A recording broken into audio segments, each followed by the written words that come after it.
ஐயா பொன்னார் வணக்கம்மா. ஐயா பொன்னார் திருவடிக்கு வணக்கம் ஐயா. சிவாய நம்ம வணக்கம் ஐயா. இறை வணக்கம் முடிச்சு ஆரம்பிக்கலாங்க ஐயா. திருச்சிற்றம்பலம் நம்ம பார்வதி பதையே அரகர மகாதேவா.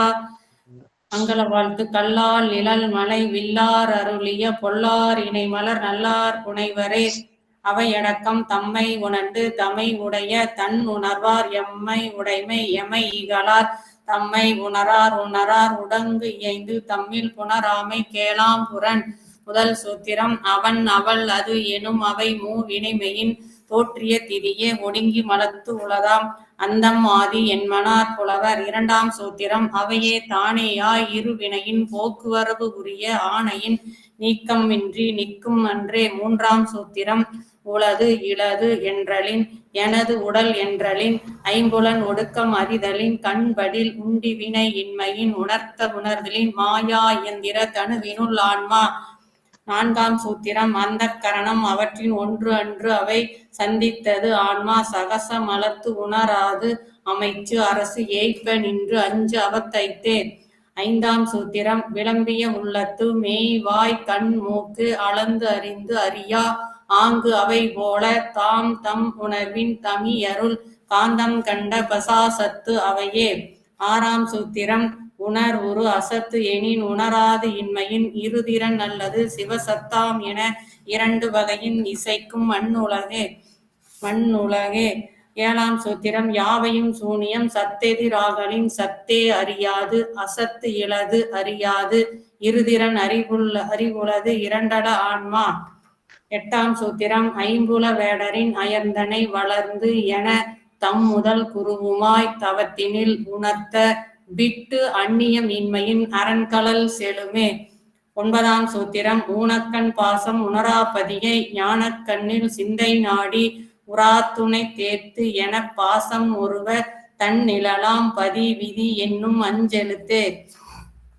பத்தாம் சூத்திரம் அவனே தானே ஆகிய அந்நெறி ஏகன் ஆகி இறைவனி நிற்க மலமாயை தன்னோடும் வல்வினை என்று.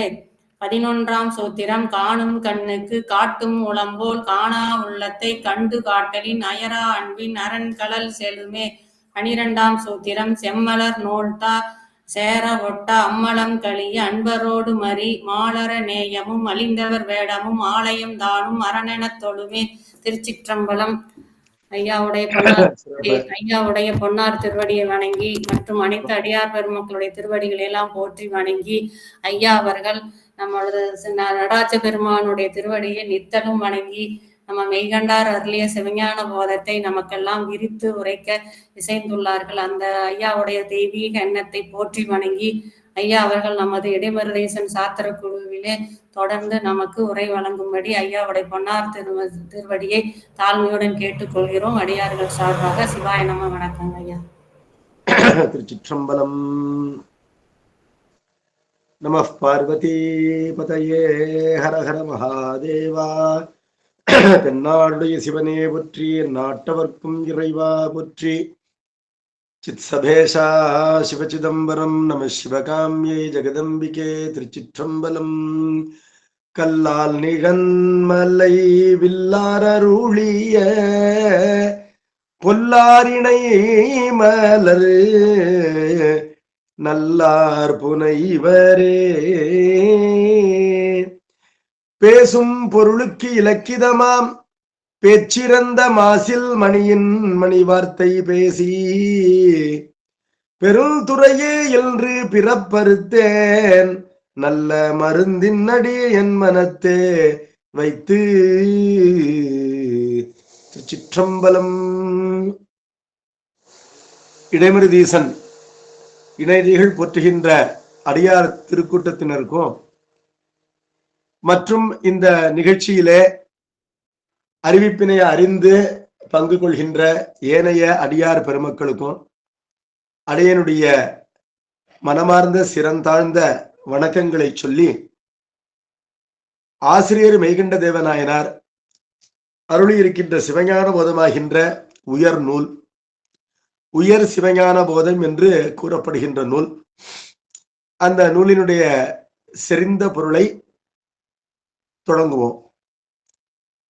சிவஞான போதத்திற்கு ஈடு இணையில்லாத சிறப்பு இரண்டு காரணங்களினாலே அமைவது.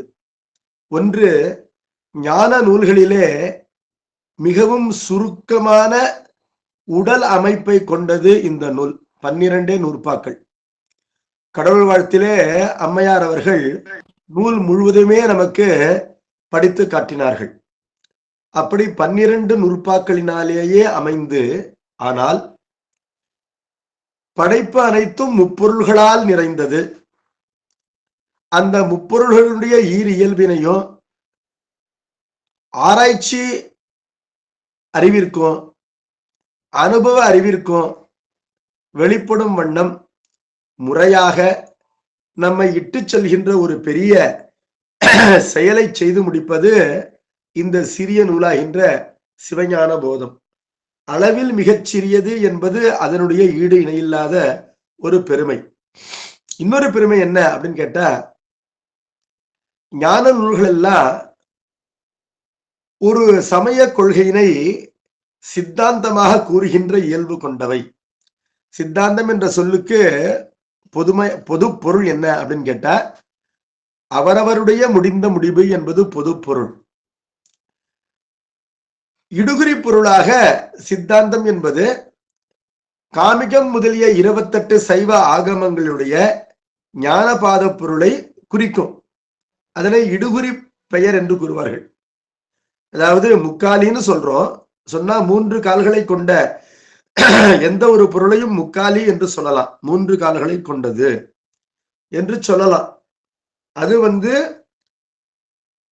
காரண பெயர், பொதுப்பட அமைந்த காரண பெயர்.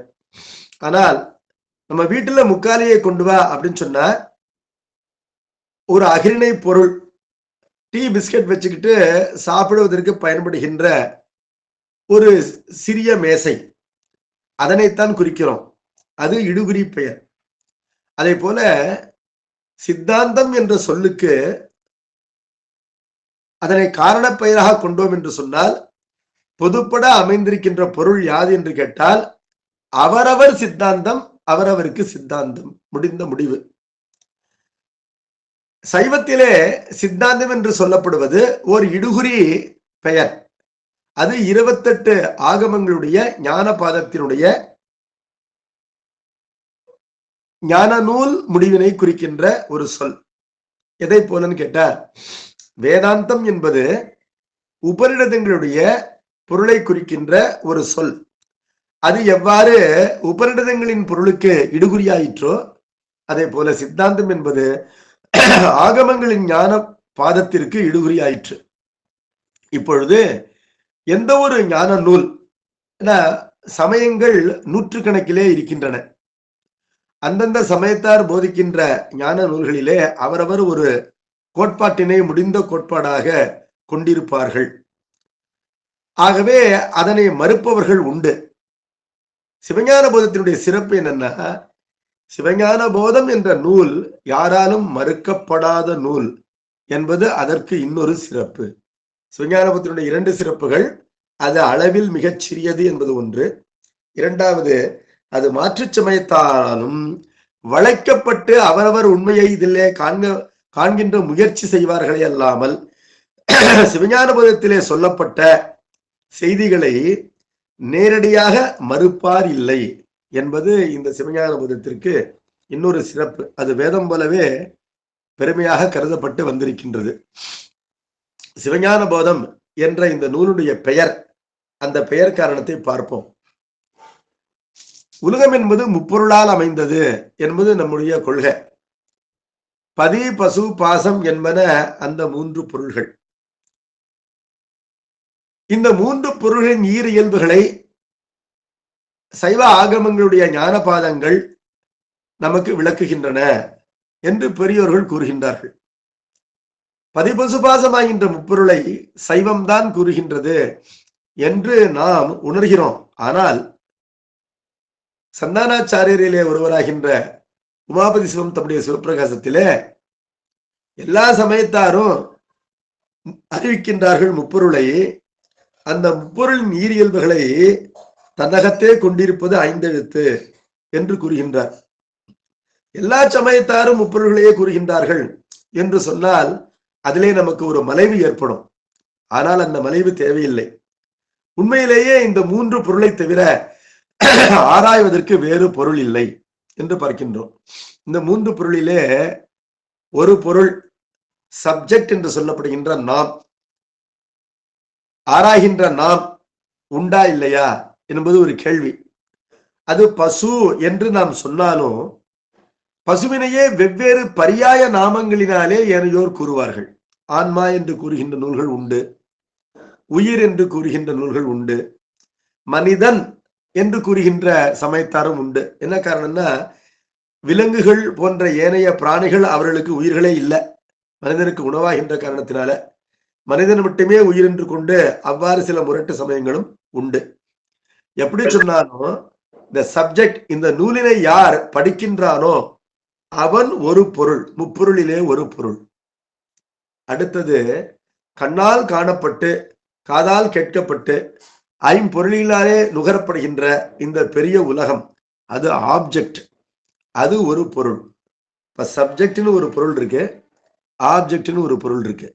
சப்ஜெக்டை நம்ம பசுன்னு சொல்றோம், ஏனைய சமயத்தார் வெவ்வேறு பெயர்களினாலே கூறுவார்கள். ஆப்ஜெக்டை நம்ம பாசம்னு சொல்றோம், இதையே வெவ்வேறு சமயத்தார் வெவ்வேறு பெயர்களினாலே கூறுவார்கள்.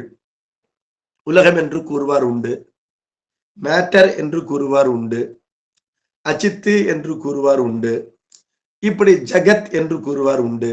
இப்படி வெவ்வேறு பரியாய நாமங்கள். ஒரு பொருளுக்கே வெவ்வேறு காரணம் பற்றி உண்டாகின்ற வெவ்வேறு பெயர்களுக்கு பரியாயம் என்று பெயர். அப்படிப்பட்ட பரியாய நாமங்களினாலே பாசத்தினை ஏனையோர் கூறுகின்றார்கள். இப்பொழுது பதிப்பொருளை ஏற்காதவர்களும் உண்டு.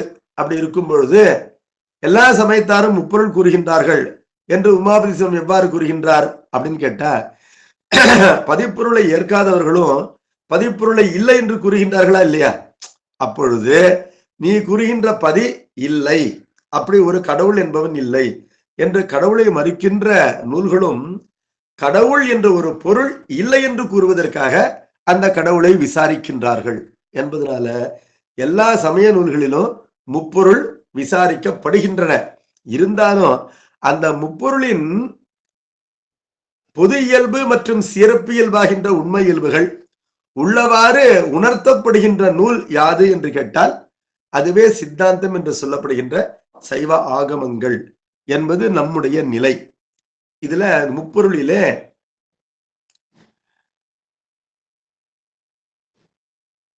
அவைதிகமோ நாத்திகமோ கடவுள் மறுப்பு கொள்கையும் கொண்டிருக்கின்ற அந்த சமயத்தார்கள் அறவே இல்லை என்று மறுக்கின்ற பொருள் கடவுள். அந்த கடவுளை சிவநாமத்தினாலே நம்முடைய திருமுறைகளும் வேதங்களும் புராணங்களும் பெரிய நூல்களும் கூறுகின்றன. ஒரு நாமம் ஓருருவம் ஒன்றுமிலார்க்கு 1000 திருநாமம் கூறுவது இயல்பென்றாலும் அந்த நாமங்களிலே உயரிய நாமமாக சிவம் என்ற நாமமானது அமைகின்றது. அதற்கான காரணங்கள் பல. அதிலே ஒரு காரணம், சிவ என்ற நாமத்தினாலே அந்த பொருள் தன்னை விட்டு நீங்காத திருவருட் சக்தியை கொண்டது என்பது அந்த திருப்பெயருக்கு ஒரு பொருளாக அமைவது காரணம். கடவுளை சிவநாமத்தினாலே நாம் கூறுகின்றோம், சிறப்பாக கூறுகின்றோம். அதற்கான காரணம், கடவுளுடைய உண்மை இயல்பிலே அவன் தன்னை விட்டு நீங்காத திருவருளோடே எப்பொழுதும் இருப்பவன் என்ற உண்மையானது வலியுறுத்தப்படுகின்றது இந்த திருநாமத்தினாலே. எப்படி வலியுறுத்தப்படுகின்றது அப்படின்னு கேட்டா, அந்த திருநாமத்திலே இருக்கின்ற சி என்ற எழுத்து சத்து பொருளாகின்ற இறைவனையும், வ என்ற எழுத்து அவனை விட்டு நீங்குதல் இல்லாத திருவருட் சக்தியினையும் குறிக்கின்ற எழுத்துக்களாக பெரியோர்கள் பாராட்டி வந்திருக்கின்ற காரணத்தினாலே இந்த சிவநாமம் என்பது தன்னிடமிருந்து நீங்காத பேரருள் ஆற்றலை கொண்ட பரம்பொருள் என்ற பொருளினை கொண்டது என்பதனால அப்படிப்பட்ட அந்த பதிப்பொருள், அந்த பதிப்பொருளை சிவம் என்ற சொல்லானது குறிக்கின்றது. ஞானம் என்பது அதனை பற்றிய அறிவு. சிவம் என்பது செம்பொருள். செம்மை என்பது என்ன அப்படின்னு கேட்டா, எந்த ஒரு பொருளும் தன்னுடைய இயல்பு பிற பொருளுடைய சேர்க்கையினாலே குன்றுவது என்பது இயற்கை. நீருக்கு இயல்பு என்பது குளிர்ந்திருப்பது. ஆனால் அந்த நீரினை சூடாக்கினால் அது சுடுநீர் ஆகின்றது. இப்பொழுது அதனுடைய இயல்பானது குன்றுகின்றது, திரிகின்றது, மாறுகின்றது என்று பார்க்கின்றோம். அந்த நீரினை வாளா விட்டு விட்டோம் என்று சொன்னால் அது தன்னிடத்திலே வந்து சேர்ந்த அந்த வெப்பத்தினை இழந்து மீண்டும் தன்னுடைய இயல்பு நிலைக்கு திரும்புகின்றது. திரும்பிய நிலையிலே அந்த நீர் குளிர்ந்து விடுகின்றது. நீருக்கு இயல்பு என்பது குளிர்ச்சி என்பதை எவ்வாறு அறிகின்றோம் என்று கேட்டால், அன்றும் இன்றும் என்றும் இந்த தண்ணீரினைத்தான் ஒரு கூலண்டாக பயன்படுத்துகின்றார்கள் பெரிய பொறிகளிலே, மெஷின்ஸ்ல. என்ன காரணம்? நீர் என்பது சூடேறிவிட்ட ஒரு பொறி, ஒரு மெஷின். அதனிடத்திலே இருக்கின்ற சூட்டினை தான் ஏற்றுக்கொண்டு அந்த பொருளை குளிர்விக்கின்றது என்பதனால நீர் இயல்பான ஒரு கூலண்ட் என்றால் குளிர்விக்கும் பொருள் என்பதனால நீருக்கு இயல்பு குளிர்ச்சி என்று பார்க்கின்றோம். இப்பொழுது தன்னுடைய தன்மை குன்றுதல் என்பது செம்மை திரிதல். அந்த திரிந்த நிலையிலிருந்து மீண்டு இயல்பு நிலைக்கு மாறுதல் என்பது செம்மை உறுதல் என்று சொல்லப்படும். அதாவது திருந்துதல் என்று சொல்லப்படும். இப்பொழுது முப்பொருள்களிலே பசு என்பதும் செம்மை குன்றும், பாசம் என்பதும் பன்முகப்பட்டிருக்கின்ற பாசப்பொருள்களுக்கு படைப்பின் போது அவைகள் எந்தெந்த இயல்புகளினாலே அமைந்தனவோ அந்த இயல்புகளில் இருந்து அவை மாறி மீண்டும் இயல்பு நிலைக்கு மீள்வது என்பதனை ஜடப்பொருளாகின்ற பாசப்பொருளிலே நாம் அன்றாடம் கண்டு வருகின்றோம். அந்த பாசத்தை சார்ந்திருக்கின்ற பசுப்பொருளும் தன்னுடைய தனக்கே இயல்பாகின்ற இச்சை கிரியை ஞான சக்திகளை இழந்து மீட்டு பெறுவதையும் கண்டு வருகின்றோம். இதுல முப்பொருள்களிலே இறைவன் ஒருவன் தான் செம்பொருள் என்று சொல்லப்படுகின்றான். என்ன காரணம் என்று கேட்டால், அவனுடைய செம்மை என்பது என்றைக்குமே திரிவதில்லை. அவன் நிர்விகார பொருளாக இருக்கின்றான். இயல்பு மாறாதிருப்பதே அவனுக்கோர் இயல்பாக சொல்லப்படுகின்றது. ஒவ்வொரு பொருளுக்கு இயல்பு என்பது ஒன்று உண்டு. அது குன்றுவதும் திரிவதும் மாறுவதும் உண்டு. அது மீண்டும் செப்பனிடப்பட்டு இயல்பு நிலைக்கு மீள்வது என்பது உண்டு. அதனை செப்பமுறுதல் என்றோ செம்மையுறுதல் என்று கூறுகின்றோம். இந்த தேவைகள் இல்லாமல் யாண்டும் ஒரு படித்தாய் ஒரு நிலையினதாக எந்த காலத்திலும் தன்னுடைய நிலை மாறாததாக திரிவின்றி இருக்கின்ற ஒரு பொருள் உண்டு என்று சொன்னால் அது செம்மையையே இயல்பாக கொண்ட பொருள் என்பதனால அந்த பொருளை செம்பொருள் என்று கூறுவார்கள். ஆகவே இந்த முப்பொருளிலே செம்பொருளாவது எதுன்னு கேட்டா சிவம்தான். இப்ப சிவம் என்ற சொல் செம்பொருள் என்ற ஒரு பெயர் காரணத்தையும் கொண்டது. அதாவது சிவம் என்ற சொல்லுக்கு பிரிப்பின்றி விளங்குகின்ற சக்தியோடு கூடியது என்பதும் ஒரு பொருள், நிர்விகார பொருள் செம்பொருள் என்பதும் அந்த சொல்லுக்கோர் பொருள். ஆகவே இந்த இரண்டு காரணங்களினாலும் இன்னும் பல காரணங்களினாலும் அந்த கடவுள் சிவம் என்று சொல்லப்படுகின்றார். இன்னும் பல காரணங்கள்ல என்ன அப்படின்னு கேட்டா, எல்லா உயிர்களையும் பெருமான் சிறு சிறிதாக வேதித்து தன்பால் ஈர்த்து கொண்டே இருக்கின்றான். அப்பொழுது நாம் எல்லோரும் சிறு சிறிதாக இறைவனை நோக்கித்தான் செல்கின்றோம். இறைவனை நோக்கித்தான் உயிர்கள் எல்லாம் பயணிக்கின்றன. இறுதியிலே இறைவனை பெறும். படைப்பினுடைய நோக்கம் என்பது உயிர்கள் இறைவனை பெற்று பாசத்திலிருந்து நீங்கி முக்தியை அடைவதுதான். இவ்வாறு இறைவன் ஒரு பெரிய காந்த கல்லானது தொலைவிலே இருக்கின்ற ஒரு இரும்பு ஊசியை தன்பால் ஈர்ப்பதை போல அருகிலே இருக்கின்ற ஊசிகள் விரைவாக சென்று ஒட்டிக்கொள்கின்றன. தொலைவிலே இருக்கின்ற ஊசிகள் சிறு சிறிதாக நகர்கின்றன. ஆனால் காந்தத்தினுடைய நோக்கம் என்பது தொலைவிலே இருந்தானோ அந்த ஊசிகளை தன்பால் ஈர்ப்பது என்பதை போல கடவுளுக்கு ஓர் அருள் இருக்கின்றது. அந்த அருள் என்ன செய்கின்றதுன்னு கேட்டா, உயிர்களை தன்பால் ஈர்க்கின்றது என்ற காரணத்தினாலே அவனுக்கு சிவம் என்று பெயர். சர்வம் வசம் கரோதீதி சிவகா, எல்லா உயிர்களையும் தன்பால் சிறிதாக ஈர்ப்பவன். திருவாசகத்திலே இந்த பொருளானது சொல்லப்பட்டிருக்கின்றது. சேர்ந்தறியா கையானை அன்பர்க்கு மெய்யானை அல்லாதார்க்கு அல்லாத வேதியனை. பெருமானிடத்திலே தற்போது மெய்யன்பு இல்லாதவர்களாக காணப்படுகின்ற உயிர்கள் இருக்கின்றார்களே, அவர்களையும் பெருமான் வேதித்து என்றால் ரியாக்ட் செய்து, சிறிதாக ஒரு கெமிக்கல் ரியாக்ஷன் போல ஒரு ஸ்பிரிச்சுவல் ரியாக்ஷன், பெருமான் அவர்களை தன்பால் ஈர்த்து விடுவான். அன்பர்க்கு மெய்யானை அல்லாதார்க்கு அல்லாத வேதியனை என்றால் வேதிப்பவனை, அவர்கள் மீது ரியாக்ட் செய்து தன்பால் ஈர்ப்பவன். ஐயார் அமர்ந்தானை பாடுதுங்கான் அம்மானாய் என்று திருவாசகம் கூறுகின்றது. அப்பர் பெருமான் கூட பெருமானிடத்திலே பற்றில்லாத உயிர்களை பாவி தொழும்பர் என்று கூறுவார். திருவாசகம் அவ்வாறு கூறும், பாவி தொழும்பரை நாம் உருவறியோம். அப்ப பாவிகளாக இருக்கின்ற அவர்களையும் திருமுறைகள் தொழும்பர் என்றே கூறுகின்றது. என்ன காரணம்? பின்னால் அவர்கள் பெருமானுக்கு தொண்டு செய்பவர்களாக ஆவார்கள் என்பதில் ஐயமில்லை. எல்லா உயிர்களும் இறைவன் திருவடியை ஒரு நாள் உறுதியாக பெறும் என்று சைவம் கூறுகின்றது. என்ன காரணம்? இறைவனுடைய பொறுப்பு அது என்பதுதான் காரணம். ஆகவே அந்த காரணத்தினாலும் கடவுளுக்கு சிவம் என்று சைவமானது பெயரிட்டிருக்கின்றது.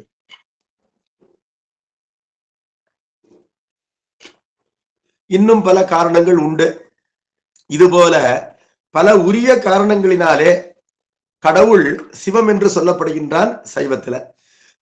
அந்த கடவுளாகின்ற பொருளினை பற்றிய ஞானம் சிவஞானம் என்று சொல்லப்படும். ஒரு பொருள், அந்த பொருளை பற்றிய அறிவு, அது அந்த பொருள் அறிவு. இப்பொழுது ஒரு பொருளை பற்றிய அறிவு என்பது வஸ்து தந்திரமா புருஷ தந்திரமா என்ற ஒரு கேள்வியானது தர்க்க நூல் ஆசிரியர்களாலே கேட்கப்படுகின்றது. அதாவது ஒரு பொருளை பற்றிய அறிவு என்பது நாம் அந்த பொருளை அறிவதனால் உண்டாவதா அல்லது அந்த பொருளுடைய இயல்பினால் உண்டாவதா என்று ஒரு கேள்வி. இப்பொழுது நெருப்பு சுடும் இயல்பு கொண்டது இல்லையா? அப்ப நெருப்பு சுடுவது என்பது அதனை தொட்டு நாம் சுட்டுக் கொள்வதனால் அது சுடுவதா அல்லது அதனுடைய இயற்கை சுடுவது என்பதனால அதன் இயற்கை காரணமாக நெருப்பு என்பது சுடுகின்ற ஒரு பொருள் என்ற அறிவு நமக்கு ஏற்படுகின்றதா என்ற கேள்வி வருகின்றது. இப்பொழுது புருஷ தந்திரம் என்றால் அறிபவனுடைய சுதந்திரத்தினாலே நெருப்பு சுடுகின்றது என்று சொன்னால் அது எல்லோருக்கும் சுட வேண்டும் என்பது இல்லை. நெருப்பு என்பது பிள்ளையாயிருந்தாலும் சுடுகின்றது, மூத்தவனாயிருந்தாலும் சுடுகின்றது, ஆணாக இருந்தாலும் சுடுகின்றது, பெண்ணாக இருந்தாலும் சுடுகின்றது, மனிதனாக இருந்தாலும் சுடுகின்றது, விலங்காக இருந்தாலும் சுடுகின்றது. இப்பொழுது சுடுகின்றது என்ற அறிவினை கொண்டிருக்கின்ற அறிவு பொருள் சேத்தன பிரபஞ்சத்திலே இருக்கின்ற உயிர் பொருள், அந்த உயிர் பொருளையும் சுடுகின்றது. இது சுடுகின்றது என்ற அறிவு இல்லாத அகிரணை பொருள் இருக்கின்றது, அதனையும் அது சுடுகின்றது. சுடுகின்ற காரணத்தினால்தான் அறிவில்லாத அந்த ஜடப்பொருளும் நெருப்பினாலே கரிந்து போகின்றது என்பதனால நெருப்பு சுடுவது என்ற நெருப்பினை பற்றிய அறிவு என்பது பெரும்பாலும் நெருப்பை சார்ந்தது என்பதனால உலகத்திலேயே பாசப்பொருளிடத்திலேயே அந்த பொருளை பற்றிய அறிவு என்பது அடிப்படையிலே பொருளை சார்ந்திருப்பது. தந்திரம் என்றால் சார்ந்து இருப்பது. அது அறிவோனை சார்ந்திருப்பது அன்று, அது அறியப்படுகின்ற பொருளினை சார்ந்திருப்பது என்று அறிய வேண்டும். ஆகவே பால் சுவையானது என்ற பாலை பற்றி அறிவோம், தேன் இனிப்பது என்ற தேனை பற்றி அறிவோம், நெருப்பு சுடுவது என்ற நெருப்பினை பற்றி அறிவோம், மல்லிகை மணப்பது என்ற மல்லிகை பற்றி அறிவோம். அந்தந்த பொருள்களை சார்ந்திருப்பது என்பது ஓர் அடிப்படை. அந்தந்த பொருளுடைய தர்மம், அந்த தர்மம் தான் வெளிப்படுகின்றது அறிவாக என்று பார்க்கின்றோம். இப்பொழுது சிவனை பற்றிய அறிவு என்பது சிவனை சார்ந்திருப்பது, அதான் சிவஞானம் என்று சொல்லப்படுவது. இருந்தாலும் சுடுகின்ற நெருப்பினை சுட்டுக்கொண்ட ஒருவன் தானே அறிகின்றான். அவன் சுட்டுக்கொள்ளாத வரையிலும் நெருப்பு சுடுகின்ற தன்மையை கொண்டதாக இருந்தாலும் அங்கனம் அறியப்படாதே இருக்கின்றது. உண்மைதானே? அத போல சிவனை பற்றிய அறிவானது ஒருவனுடைய உயிருக்குள்ளே பெறப்பட்டு அனுபவிக்கப்படும் பொழுது அது அவனுக்கு அனுபவ சித்தமாகின்றது, அது அனுபவ பொருளாகின்றது. எந்த ஒரு பொருளை பற்றிய அறிவு நமக்கு அனுபவ பொருளாகும் பொழுது அந்த அறிவினை வேறுபடுத்தி காட்டுவதற்காக போதம் என்ற சொல்லினை பயன்படுத்துவார்கள். ஆகவே சிவஞான போதம் என்பது சிவனை பற்றிய உண்மை இயல்பினை நாம் அறிந்து அனுபவிப்பதாகும். சிவஞானம் என்பது சிவனை பற்றிய ஞானம். இப்ப லண்டனை பத்தி நம்ம கேள்விப்பட்டிருக்கிறோம், அது லண்டனை பற்றிய ஞானம். ஆனால் லண்டனுக்கே நாம் சென்று விட்டோம், நுகர்கின்றோம். லண்டன் என்பது நம்முடைய நுகர்ச்சிக்கு பாத்திரமாகின்றது என்பது லண்டனை பற்றிய ஞானம் மட்டுமில்ல, அது லண்டனை பற்றிய போதம், அனுபவம் என்று சொல்லப்படுகின்றது. இப்பொழுது சிவஞான போதம் என்பது பதிப்பொருளாகின்ற கடவுளை, அவனுடைய பொது மற்றும் சிறப்பு இயல்புகளை நாம் உள்ளவாறு அறிந்து அதோடு இரண்டர நிற்பது. அந்த அறிவு வேறு நாம் வேறு என்ற நிலை இல்லாமல் நம் அறிவிற்குள் அந்த அறிவினை பெற்று நிற்பது, அதுதான் சிவஞான போதம். அருணகிரி பெருமான் சொல்லுகின்றார், சிவஞான போதம் என்பது என்ன அப்படின்னு சொல்றார். உன எனது அறிவுள் அறிவும் அறிவை தருவாயே அப்படிங்கிறார் இல்லையா? நம்முடைய அறிவிற்குள் அவனை அறிகின்ற அறிவு என்பது சிவஞான போதம். இறைவனை உள்ளவாறு நம்முடைய அறிவிலே அனுபவமாக அறிவது என்பது சிவஞான போதம். அதற்கு வழியாக அமைகின்ற சாத்திர நூல் என்பதனால இது சிவஞான போதம் என்று பெயரிடப்பட்டிருக்கின்றது. இப்பொழுது ஞானம் என்பது இரண்டாக இருக்கின்றது, அபரம் என்றும் பரம் என்றும் இரண்டாக இருக்கின்றது. அபரம் என்பது என்ன, பரம் என்பது என்ன? பரம் என்பது மேலானது என்ற பொருளை கொண்டது. அபரம் என்பது மேலானது என்று ஒரு ஞானம் சொல்லப்பட்டதுனால அதற்கு எதிர்நிலையிலே இருக்கின்ற கீழானது என்ற பொருளிலே சொல்லப்படவில்லை, மாறாக மேலானது அல்லாதது என்ற பொருளிலே சொல்லப்பட்டிருக்கின்றது. இப்ப ஆண் பெண் என்று பார்க்கின்றோம். ஆணுக்கு பெண் எதிரி இல்லை, ஆனால் ஆண் வேறு பெண் வேறு.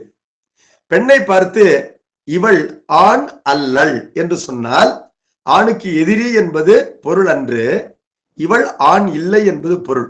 அதே போல அபரஞானம் என்பது பரஞானம் ஆகாது என்பது பொருள். பரஞானம் என்பது இறைவனை உள்ளவாறு நம் உயிரறிவிற்குள்ளே பெற்று விடுவது, அது பரஞானம். இறைவனை நுகர்வது, அனுபவிப்பது என்பது பரஞானம்.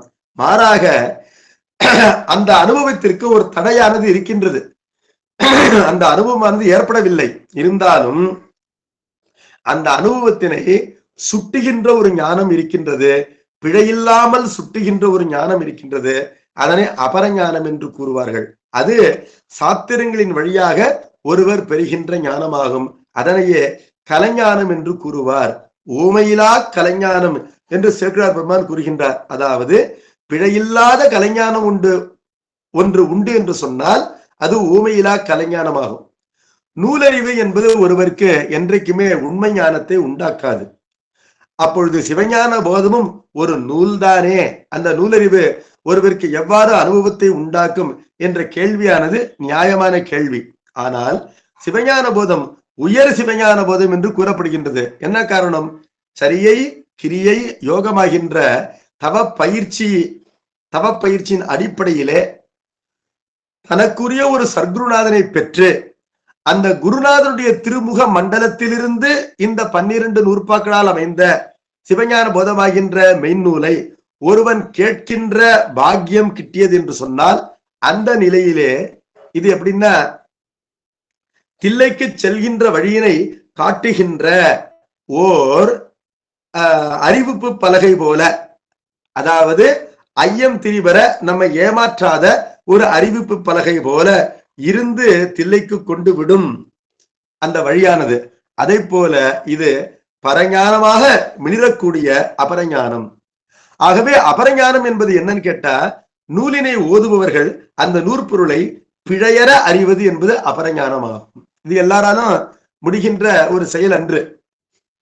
கார்க்குன்ற மழையாய் பொழிவானை கலைக்கலாம் பொருளாய் உடன் கூடி பார்க்கின்ற உயிர்க்கு பரிந்தானை பகலும் கங்குலும் ஆகி நின்றானை என்று நம்பியாரூரர் பொன்னுமை பொருளும் தருவானை என்ற பதிகத்திலே கூறுகின்றார். கலைக்கலாம் பொருளாய் உடன் கூடி பார்க்கின்ற உயிர்க்கு பரிகின்றான் கடவுள்.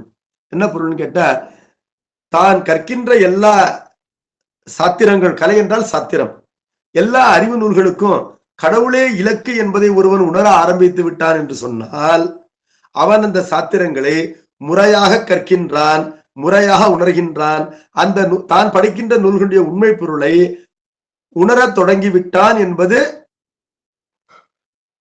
உணரலாம். ஆகவே அதுதான் அபரஞானம். படிக்கின்ற நூலுக்கு கடவுளே பயன் என்பதை ஒருவர் அறிய வேண்டும்.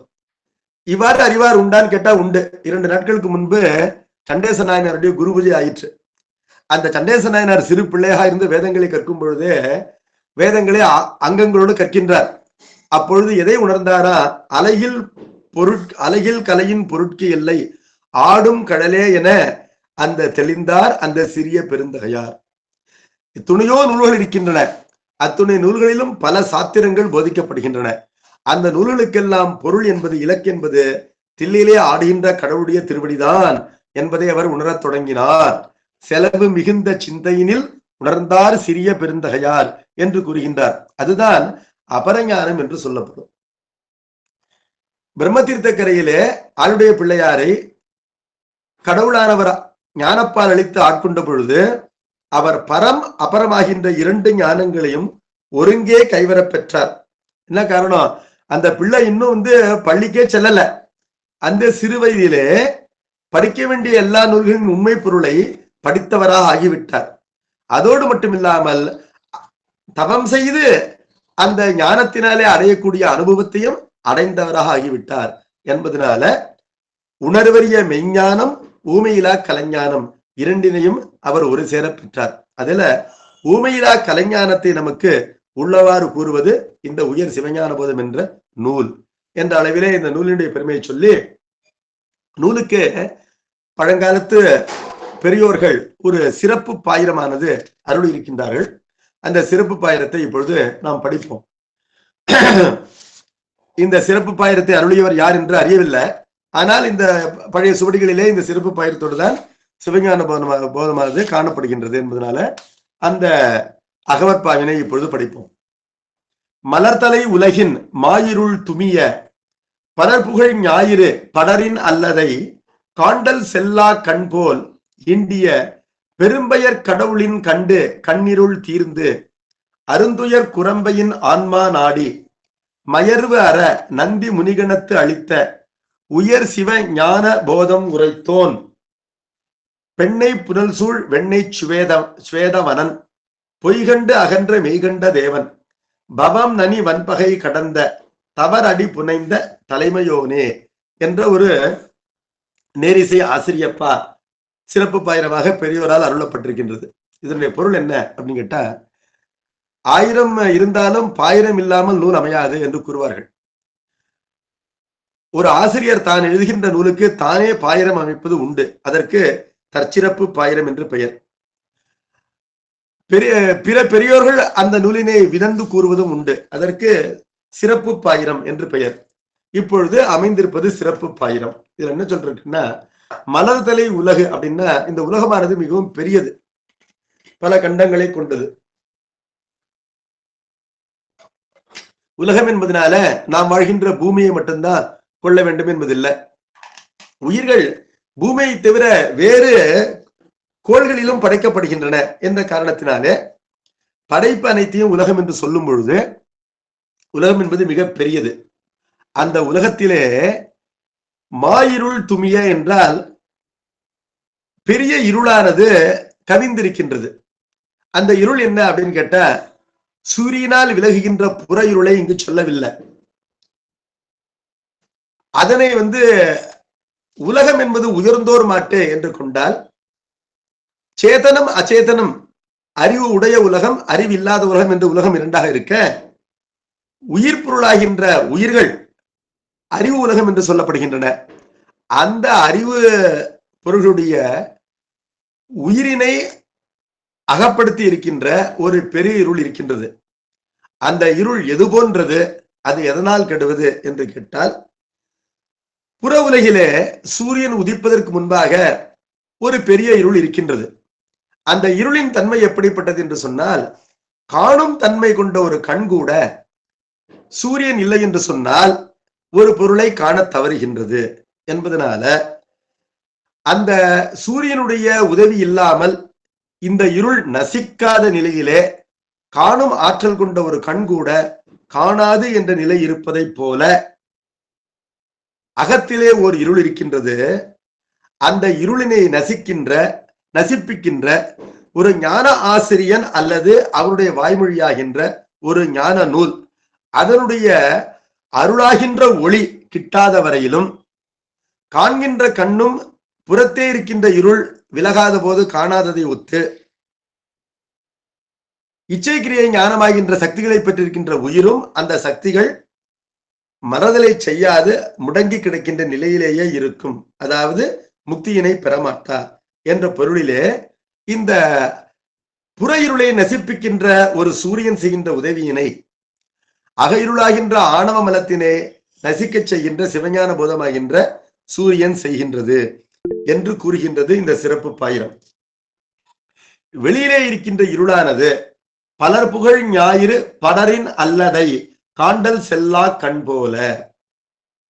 எல்லோரும் புகழ்ந்து கூறுகின்ற சூரியன் படரின் அல்லது என்றால் தோன்றினால் அல்லாமல், தோன்றினால் மட்டுமே, தோன்றாத வழி காண்டல் செல்லா கண் போல, காணுவதற்கு முடியாத கண்ணை போல என்று இருக்கின்றது.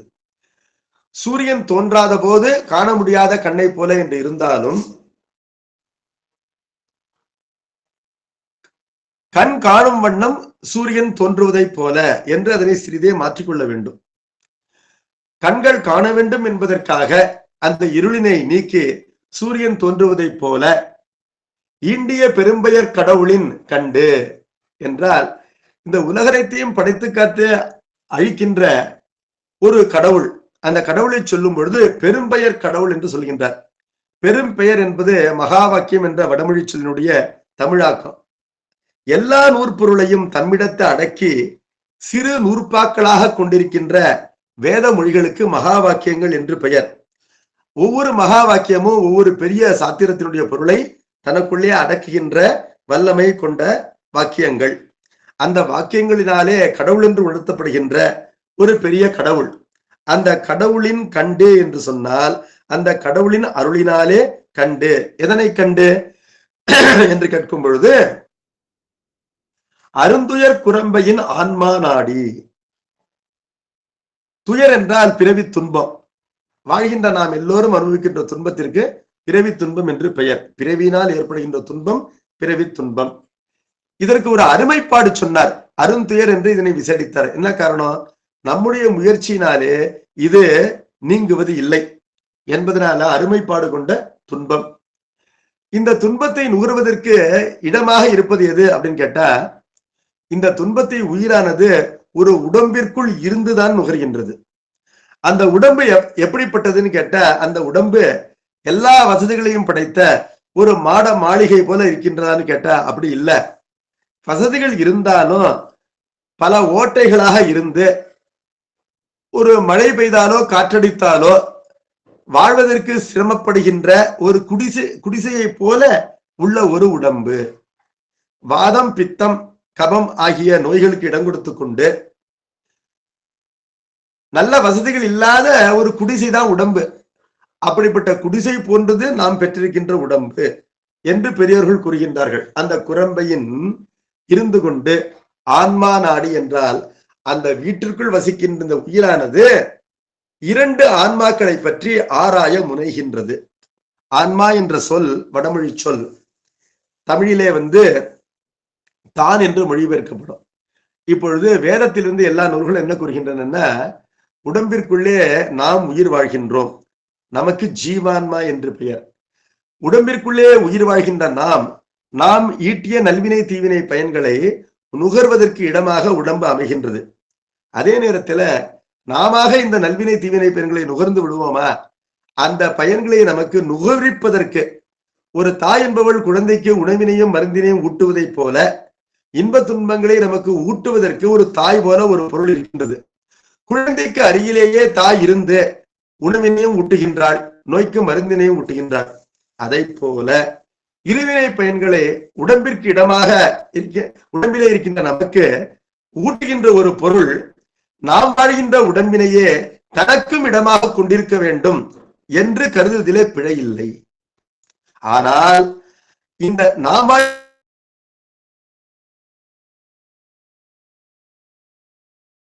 இந்த உடம்பிலே வாழ்வதற்கு தலைப்பட்டிருக்கின்றோம். ஆனால் எந்த வினைப்பற்றும் இல்லாமல் நல்வினை தீவினைகளை ஈட்டாமலேயே நமக்கு அருள் செய்வதற்கென்று நம்முடன் வாழ்கின்ற அந்த கடவுள் நாம் வாழ்கின்ற வீடாகின்ற இந்த உடம்பிலேயே வாழ்கின்றான். இருந்தாலும் அவனை வினைகள் தீண்ட மாட்டான். அவனை வினைகள் தீண்ட மாட்டான் என்பதனால இந்த வீட்டிற்குள் வாழ்ந்தாலும் அவன் பெரியவன் என்பதனால அவனுக்கு பரமான்மா என்று பெயர். உடம்பிலே வாழ்கின்ற நாம் உடம்பிலே உயிர் வாழ்கின்றோம் என்பதனால் நமக்கு ஜீவான்மான்னு பேரு. ஜீவித்தல் என்றால் உயிர் வாழ்தல். we live in this body. கடவுள் நம்முடன் உடம்பிலே இருந்தாலும் he does not live in our body, he merely remains in our body. நாம் உடம்பிலே உயிர் வாழ்கின்றோம் என்பதனால நமக்கு ஜீவான்மா என்று பெயர். கடவுள் நம்முடனேயே உடம்பிற்குள் இருக்கின்றான், இருந்தாலும் அவன் உடம்பிலே உயிர் வாழ்வதில்லை, அமைகின்றான். கருவினால் அன்றியே கருவெலாமாயவன் என்பது சம்பந்த பெருமானுடைய தேவாரம். தென்குடி திட்டை என்ற தலத்திலே கொல்லிப்பண்ணிலே பாடியிருக்கின்றார். சாமி என்ன பண்றாரு? கர்ப்பத்திற்குள்ளேயே இருக்கின்றார், ஆனால் கர்ப்பவாசம் செய்வதில்லை. கர்ப்பவாசம் என்பது நமக்குத்தான். கர்ப்பத்துல சாமி ஏன் பக்கத்திலே இருக்கிறாரு? காப்பதற்காக இருக்கின்றார்.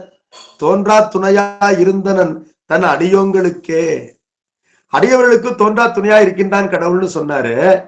இப்ப அடியவர் அல்லாதவருக்கு தோன்றா துணையா இல்லையா அப்படின்னு கேட்டா, எல்லா உயிர்களுக்கும் தோன்றா துணையா இருக்கின்றான்.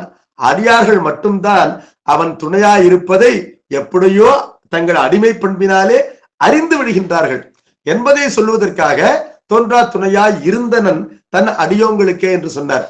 அடிமை பண்பு இல்லாதவர்களுக்கு அவன் தோன்றா துணையா இருப்பது தோன்றாதே இருக்கின்றது என்பது பொருள். ஆகவே இறைவன் எல்லா உயிர்கள் அருகிலேயும் இருக்கின்றான். அப்படி இருக்கின்ற கடவுளுக்கு பரமான்மா என்பது பெயர். இப்பொழுது ஒரு மரக்கிளையிலே 2 பறவைகள் அருகருகிலே இருந்து கொண்டு ஒரு பறவை மட்டும் அந்த மரத்தினுடைய கனி, அந்த கனியினை உண்டு அதன் பயனை அடைவதை போல வினையின் பயனை உண்டு வினை பயனை வினையினை செய்து வினை பயனை உண்டு வாழ்கின்றது ஒரு பறவை. இன்னொரு பறவை அதனை உண்பித்து வாழா இருக்கின்றது. அதான் கடவுள். அதை போல இந்த உடம்பிலே இருவர் இருக்கின்றார்கள். அந்த ஆன்மாக்கள் இருவரை பற்றிய அறிவினை தேடுகின்றது இந்த ஜீவான்மா. அது பிறவியினுடைய நோக்கம் என்று கூறுகின்றது இந்த சிறப்பு பாயிரம்.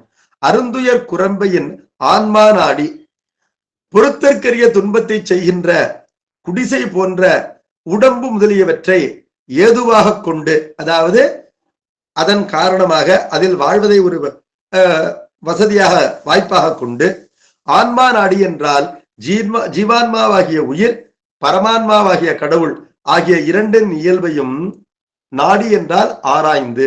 எப்படி ஆராய்ந்து? அனுமானத்தினால் ஆராய்ந்து. ஆராய்ந்து என்றாலே இன்ஃபரன்ஸ் வந்துவிடும். தன்னுடைய கருதலாகின்ற அளவையினால் ஆராய்ந்து கண்ணிருள் தீர்ந்து என்று சிறப்பு எனக்கு கூறுகின்றது. அதாவது கண்ணுதல் என்றால் கருதுதல், கருதுதலினாலே இருள் தீர்ந்து. இவ்வாறு அனுமானிப்பதினாலே சிறிது இந்த அகவிருளானது நீங்குகின்றது. நீங்கி, ஆனால் அது முழுவதும் நீங்குமா என்று கேட்டால் நீங்காது. இந்த அகையிருள் சிறிது நீங்க பெற்றவர்கள் இறைவனை நாடுகின்றார்கள்.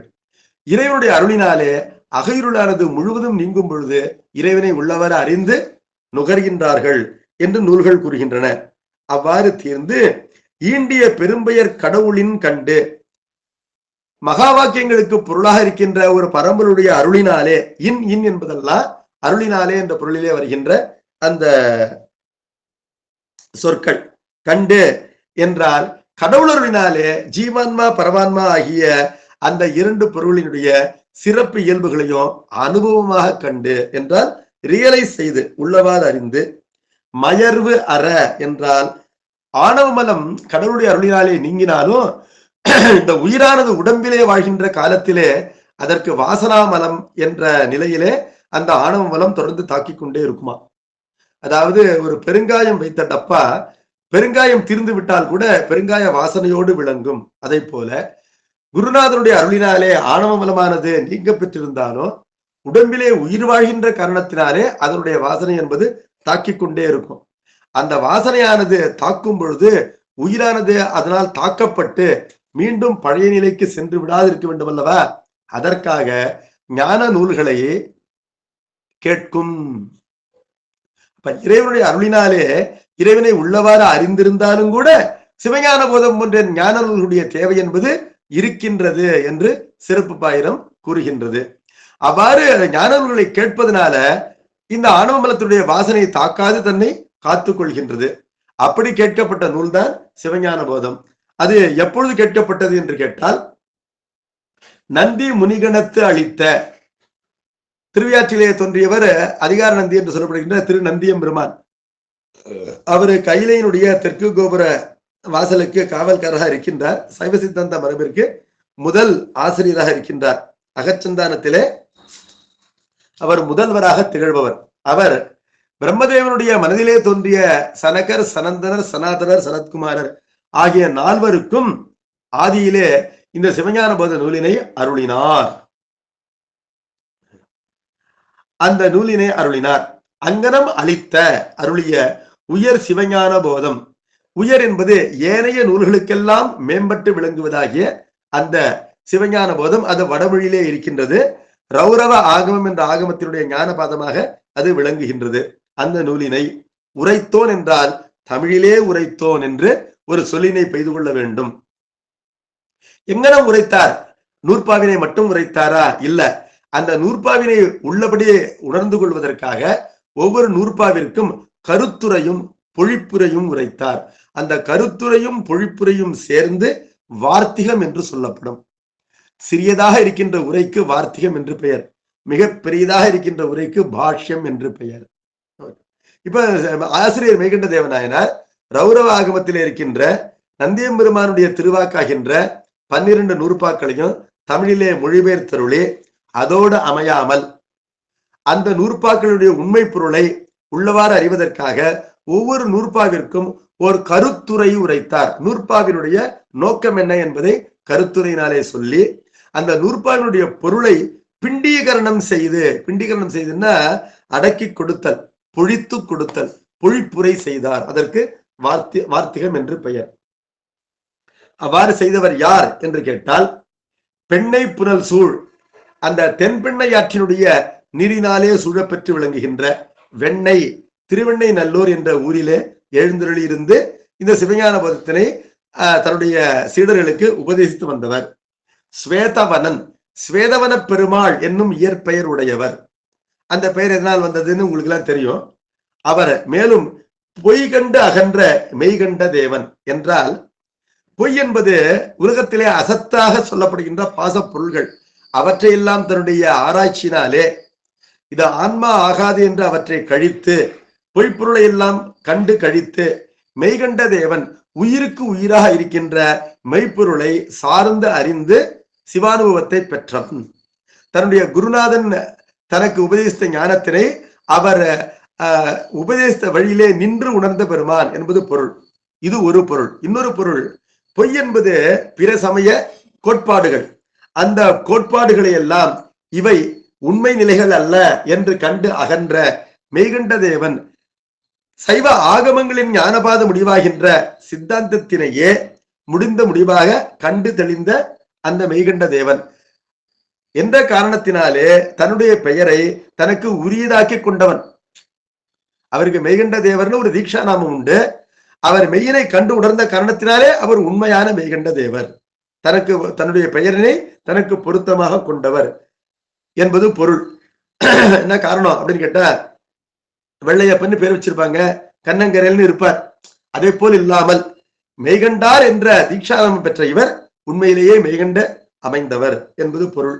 அவர் பவம் நனி வன்பகை கடந்த தவறடி புனைந்த தலைமையோன். பவம் என்றால் பிறவி, மறுபிறவிக்கு பவம் என்று பெயர். மீண்டும் மீண்டும் பிறத்தலாகின்ற பிறவி நோய் அது எப்படிப்பட்டதுன்னா நனி வன்பகை. இந்த உலகத்திலேயே மிகப்பெரிய பகை என்பது என்னன்னா மீண்டும் நம்மை பிறக்க செய்கின்ற வினைதான் பகை.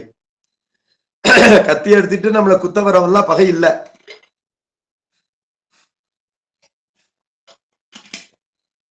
என்பதனால்தான் சைவ மெய்ஞானத்தை அறிந்திருந்த மெய்ப்பொருள் நாயனார், ஏனாதி நாயனார் போன்றவர்கள்லாம் தம் மீது பகை கொண்டு உடம்பிலிருந்து உயிரை பிரிக்கின்ற செயலை செய்கின்ற அந்த முத்தநாதன், அதிசூரன் போன்றவர்களை பகையாகவே கருதவில்லை. அவர்கள் அணிந்திருந்த திருநீற்றுக்கு உரிய மதிப்பினை கொடுத்து பகைவர் கைவாளால் பசுபாசத்தை நீக்கிக் கொள்கின்ற சதுரம், அதாவது அறிவில் சிறந்த தன்மையை பெற்றிருந்தார்கள். சதுரம் என்றால் கியூட்னஸ், சதுரப்பாடு கொண்டிருந்தார்கள். பகைவனே அவர்கள் பகையாக கருதவில்லை. அப்பொழுது உண்மையிலே அவர்கள் பகையாக கருதியது என்று கேட்டால் மலத்தை மட்டும்தான் பகையாக கருதினார்கள். மீண்டும் இந்த பூமியிலே பிறப்பதற்கு எது காரணமாக அமைகின்றதோ அதுதான் உண்மையான பகை. உடம்பிலிருந்து உயிரை போக்குவதற்காக நம்மை கத்தியை கொண்டு நம் கழுத்தை அறுப்பவர்கள் நமக்கு பகையானவர்கள் அல்லர் என்பது பொருள். ஆகவே நனி வன்பகை என்பது மிகப்பெரிய பகை, வலிய பகை என்பது என்ன அப்படின்னு கேட்டா மறுபிறவிக்கு காரணமாகின்ற அந்த வினை, அதாவது வறுவினை என்பது.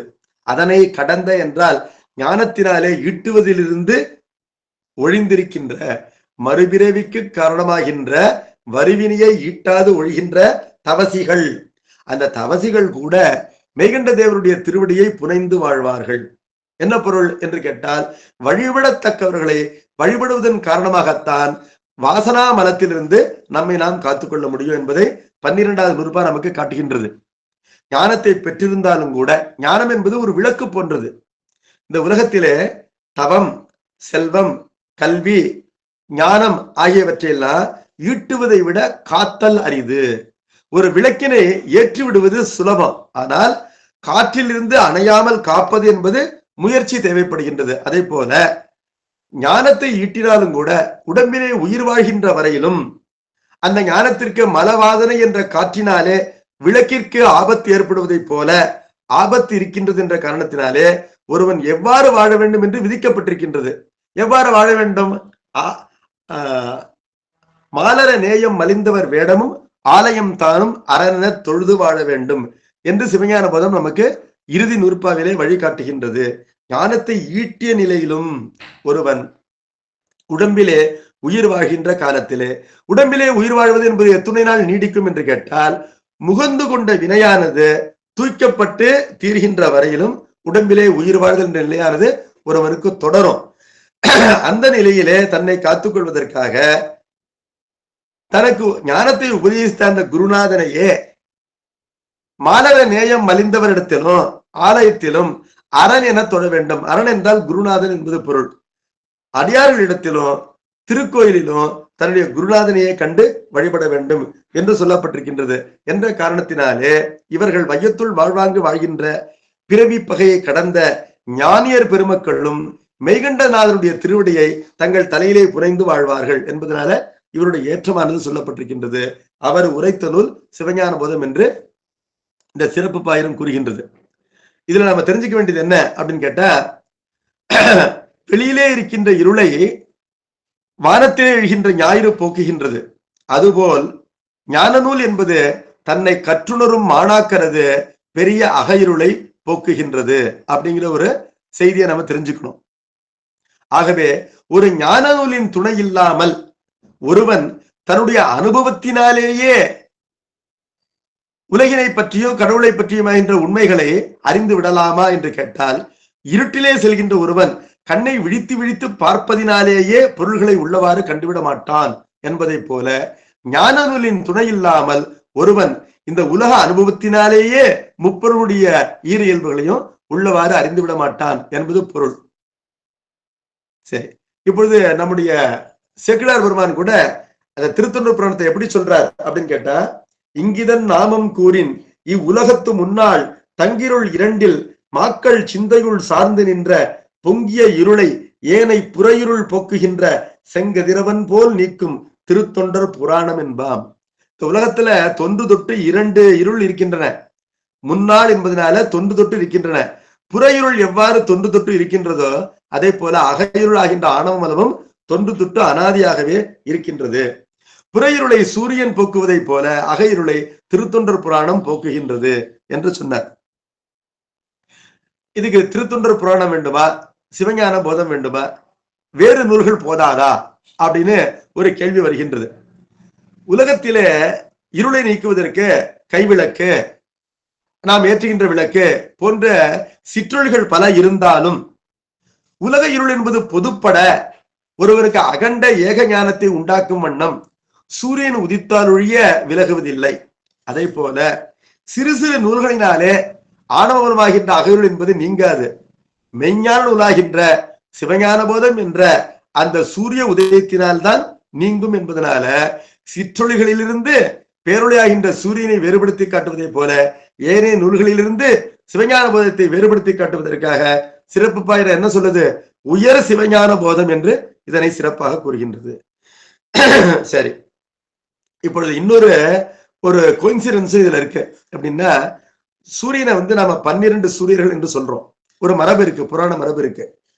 அந்த 12 சூரியர்கள் 12 மாதங்களை உண்டாக்குகின்றார்கள் என்பதனால மாதங்களுக்கு ஞாயிறு என்று பெயர். திங்கள் உண்டாக்குகின்ற மாதத்திற்கு திங்கள் என்று தமிழிலே பெயர். அது லூனார் கேலண்டர் என்று சொல்லப்படும். சூரியனுடைய செலவு கதியினாலே உண்டாகின்ற மாதங்களுக்கு ஞாயிறு என்று பெயர். தனுர் மாசம் என்பது ஞாயிறு, மார்கழி மாசம் என்பது திங்கள். இரண்டும் வெவ்வேறு. அது ரெண்டும் இன்டர்செக்ட் பண்ணுமே தவிர முழுமையாக ஒத்து போக மாட்டா என்பதை பஞ்சாங்கத்தை படிக்கிறவங்க நல்லா தெரிஞ்சுப்பாங்க. இப்பொழுது 12 சூரியர்கள் இருப்பதை போல 12 ஞாயிறுகள் இருந்து 12 மாதங்களை உண்டாக்குவதை போல இந்த சிவஞான போதமாகின்ற சிறுநூல் 12 நூற்பாக்களினாலே அமைந்திருப்பது என்பது ஒரு ஒற்றுமையாகும். சரி, இப்பொழுது சூரியனுடைய உதயத்தினாலே 2 பயன் கிடைக்கின்றன.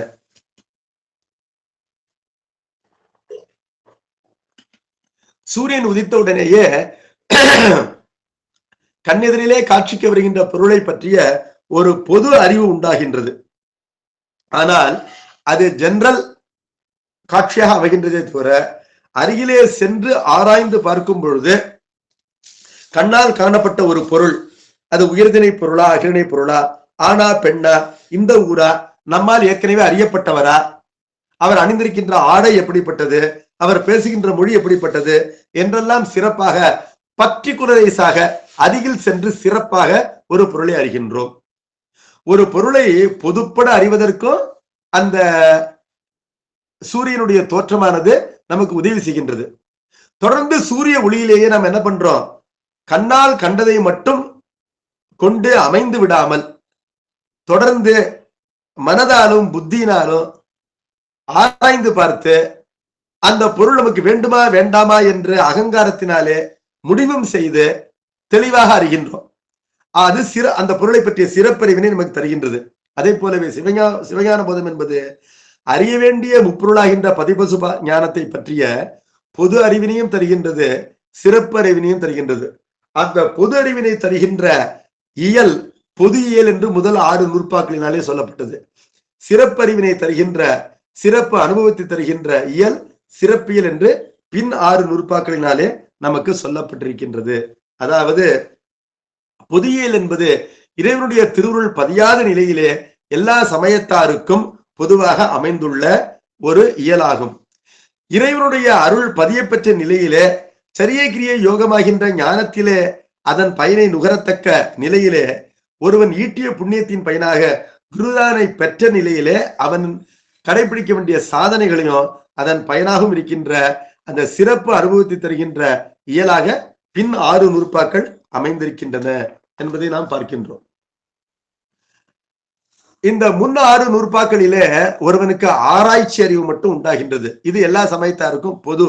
ஆனால் அதன் அடிப்படையிலே ஒருவன் இறைவன் அருளினாலே ஒரு விசுவாசத்தினாலே தலைப்படும் பொழுது அவனுக்கு உண்டாகின்ற அனுபவமாகின்ற சிறப்பு உணர்வு என்பது பின் 6 நூற்பாக்களிலே நமக்கு சொல்லப்பட்டிருக்கின்றது என்று பார்க்கின்றோம். இப்ப உயர் சிவஞான போதம் என்ற அடைமொழியானது இந்த சிவஞான போதத்திற்கு உரிய அதிகாரிகளையும் நமக்கு குறிப்பா சொல்லுது. ஞான நூல்களை படிப்பதற்கு எல்லோரும் முன் வருவதில்லை. என்ன காரணம்? அவர்களுக்கு உலகமே போதும் என்ற ஒரு எண்ணமானது இருக்கின்றது.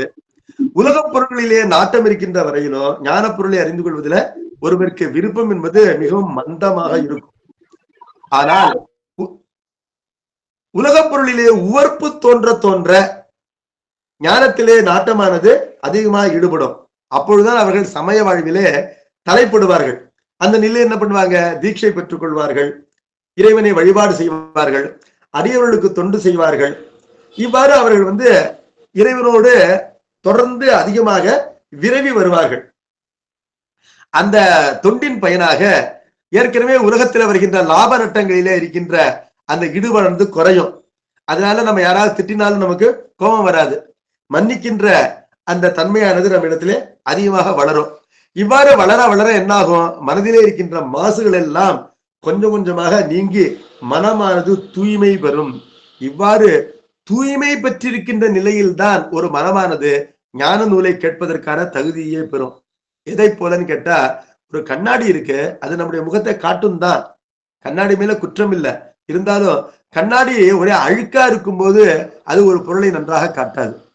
அதே போல மனமானது ஞானத்தை எப்பொழுது பெறக்கூடிய தன்மையை பெறுகின்றதுன்னு கேட்டா, அந்த கண்ணாடியில் இருக்கின்ற அழுக்குகளை ஒருவன் கழுவி அதனை தூய்மைப்படுத்தினால் அது ஒரு பொருளையுடைய பிம்பத்தை, நிழலினை எவ்வாறு நன்றாக பிடித்துக் கொள்கின்றதோ அதே போல குருநாதர் உபதேசிக்கின்ற அந்த மெய்ப்பொருளை அறிவதற்கு மனமாகின்ற கண்ணாடி தூய்மை பெற வேண்டும் என்று பார்க்கின்றோம்.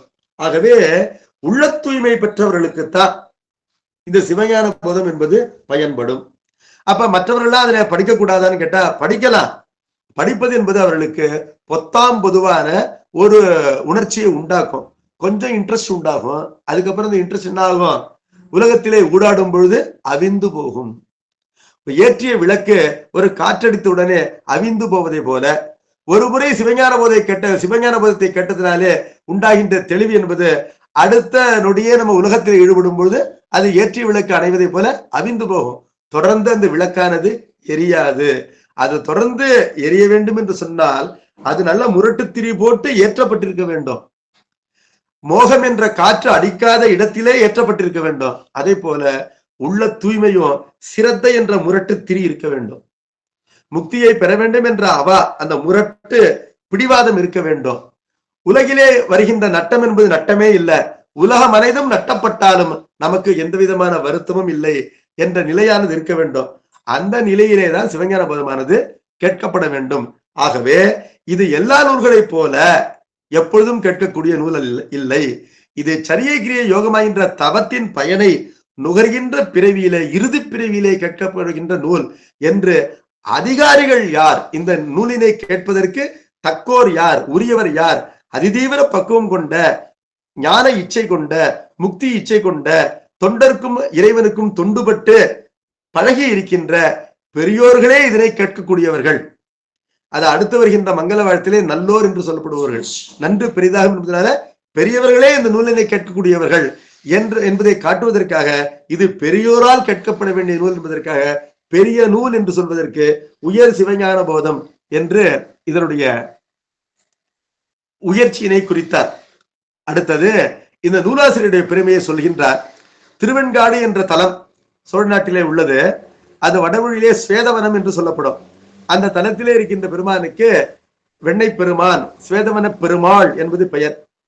மெய்கண்டாருடைய தாயும் தகப்பனும் பிள்ளை பேர் இல்லாமல் அவருடைய குலகுருவாகின்ற அருணந்தி சிவனாருடைய அந்த அறிவுறுத்தலின்படி ஆளுடைய பிள்ளையாருடைய தேவாரத்திலே கயிறு சாத்தி பார்த்து திருவெண்காட்டு தலம் பதிகம் அந்த பதிகத்தினுடைய பொருளும் கூட இந்த வெண்காட்டு முக்குல நீர் தொய்வினார் அவர்தம்மை தீவினை தோயா பேயடையா பிரிவெய்தும் பிள்ளையனோடு உள்ள எல்லா பேர்களும் பெறுவார்கள் என்ற குறிப்பும் இருக்கின்ற காரணத்தினாலே அவர்கள் திருவெண்காட்டிலே வழிபாடு செய்து அந்த பெருமானுடைய அருளினாலே அந்த அம்மையார் கருத்தரித்து தோன்றியவர் நம்முடைய நூலாசிரியர் என்பதனால அந்த பெருமானுடைய பெயராகின்ற சுவேதவன பெருமாள் என்ற இயற்பெயர் பிள்ளை திருநாமத்தை கொண்டவர் என்பதனால இந்த சிறப்பு பாயிரம் அவரை ஸ்வேதவனன் என்று கூறுகின்றது. அவருடைய தீக்ஷா நாமம் மெய்கண்டார் என்பதாகும். அவருடைய பரமகுருவினுடைய அந்த வடமொழி பெயரினை தமிழிலே மெய்கண்டார் என்று அவருடைய குருநாதரானவர் இவருக்கு சூட்டினார் என்ற அந்த புராண வரலாறுலாம் நீங்கள் எல்லாம் அறிந்திருப்பவர்கள் தான். நீங்கள் எல்லாம் பலமுறை சிவஞான போதம் கேட்டிருப்பீர்கள். இருந்தாலும் யாராவது ஒருவர் முதல் முறையாக கேட்பார்களோ என்ற காரணத்தினாலே எல்லாத்தையும் அறியாதவர்களுக்கு சொல்வதை போல சொல்கின்ற ஒரு கடமைப்பாடானது அடியனுக்கு இருக்கின்றது. அந்த பெருமான் பெண்ணாகரத்திலே தோன்றியவர் இருந்தாலும் திருவெண்ணநல்லூரிலேயே பெரும்பாலும் வாழ்ந்தவர் என்ற காரணத்தினாலே அவரை திருவெண்ணநல்லூர் மெய்கண்டார் என்று கூறுகின்ற வழக்கமானது அமைந்து விட்டது. வெண்ணை சுவேதவனன். ஆகவே திருவெண்காடு, திருவெண்ணைநல்லூர், திருப்பெண்ணாகடம் ஆகின்ற 3 தலங்களுடைய தொடர்பு அவருக்கு இருக்கின்றது.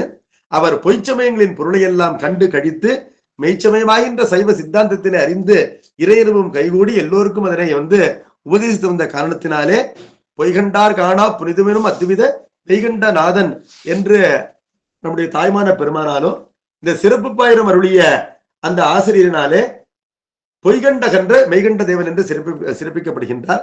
அவர் எப்படிப்பட்டவர் என்று சொன்னால், சிவஞானத்தினாலே பிறவி பகையை கடந்த ஞானியர் பெருமக்களும் கூட இந்த உலகிலே வாழ்கின்ற போது மெய்கண்டாருடைய திருவடிகளை சூடியே வாழ வேண்டும் என்ற உணர்வோடு அவர் எப்பொழுதும் அவர்களால் வணங்கத்தக்க பெரிய நிலையிலே ஞான நிலையிலே ஈர்ப்பவர் மெய்கண்ட தேவர். அவருடைய சிவஞான போதத்தினை நாம் வருகின்ற வகுப்பு முதல் தொடர்ந்து பார்ப்போம் என்ற அளவிலே நிறைவு செய்கின்றேன். நம பார்வதி பதையே ஹரஹர மகாதேவா. சித் சபேசா சிவசிதம்பரம். திருச்சிற்றம்பலம்.